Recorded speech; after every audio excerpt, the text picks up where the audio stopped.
Cette vidéo va vous montrer comment comparer des images grâce à un tableau de variation. On commencera d'abord par placer les antécédents dans la première ligne du tableau. Deux cas pourront alors se présenter. Soit la fonction ne changera pas de variation entre les valeurs x1 et x2, soit la fonction changera de variation entre les valeurs x1 et x2. Voyons ce qu'on devra faire dans le premier cas. On commencera par comparer les deux antécédents, par exemple x1 plus petit que x2. On donnera ensuite le sens de variation de la fonction f. Elle pourra donc être croissante ou décroissante sur l'intervalle x1, x2.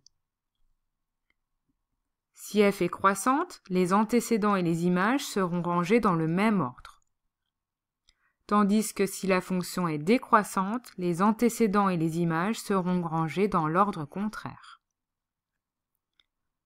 Voyons un exemple. Dans cet exemple, il s'agit de comparer f de 0,8 et f de 1,5. Les deux antécédents sont donc 0,8 et 1,5. Ils sont tous les deux compris entre 0 et 2. On compare 0,8 et 1,5. 0,8 est plus petit que 1,5. Dans le tableau, nous voyons que sur l'intervalle 0,8-1,5, la fonction est strictement croissante. On en conclut donc que f de 0,8 est plus petit que f de 1,5. Les antécédents et les images sont dans le même ordre. Dans le deuxième exemple, on souhaite comparer f de -1 et f de -3. Les deux antécédents sont donc -1 et -3. Ils sont donc tous les deux compris entre -4 et 0. On compare -1 et -3. -1 est supérieur à -3. Dans le tableau, nous pouvons voir que sur cet intervalle -3, -1, la fonction est strictement décroissante. On en conclut donc que f de -1 sera plus petit que f de -3. L'ordre des antécédents et l'ordre des images est contraire. Voyons maintenant la méthode à suivre lorsque la fonction change de variation entre les valeurs x1 et x2. On commencera par encadrer les images en utilisant la partie inférieure du tableau de variation. On représentera ensuite ces inégalités sur une droite graduée. Les deux intervalles pourront alors soit se chevaucher, soit ne pas se chevaucher.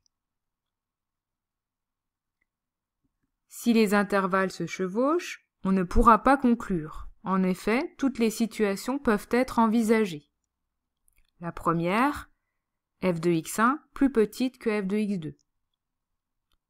La deuxième, f de x1 supérieure à f de x2. Ou même, on peut envisager le cas où les deux images sont égales. On ne pourra donc pas comparer les images f de x1 et f de x2. Si au contraire les intervalles ne se chevauchent pas, on verra sur la droite graduée la position des deux images, par exemple f de x1 plus petite que f de x2, ou au contraire, f de x1 supérieur à f de x2. Voyons un premier exemple. Il s'agit de comparer f de -6 et f de 1. Les deux antécédents sont -6 et 1. -6 est entre -10 et -4, tandis que 1 est entre 0 et 2. La fonction change donc de variation entre -6 et 1.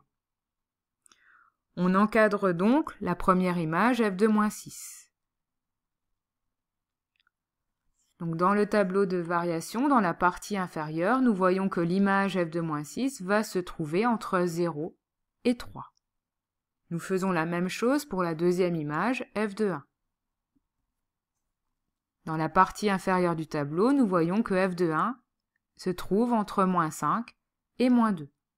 Représentons maintenant ces deux inégalités sur une droite graduée. On voit nettement que les deux intervalles ne se chevauchent pas. Sur cette droite graduée, on peut voir également que f de 1 sera plus petite que f de -6 ou f de -6 supérieure à f de 1. Passons maintenant au dernier exemple. Il s'agit maintenant de comparer f de moins 6 et f de moins 1. Les deux antécédents sont moins 6 et moins 1. Moins 6 est entre moins 10 et moins 4, tandis que moins 1 est entre moins 4 et 0. On constate à nouveau que f change de variation entre moins 6 et moins 1. On encadre donc les images. On vient de voir que f de moins 6 est comprise entre 0 et 3. En regardant dans la partie inférieure, nous pouvons également encadrer f de moins 1.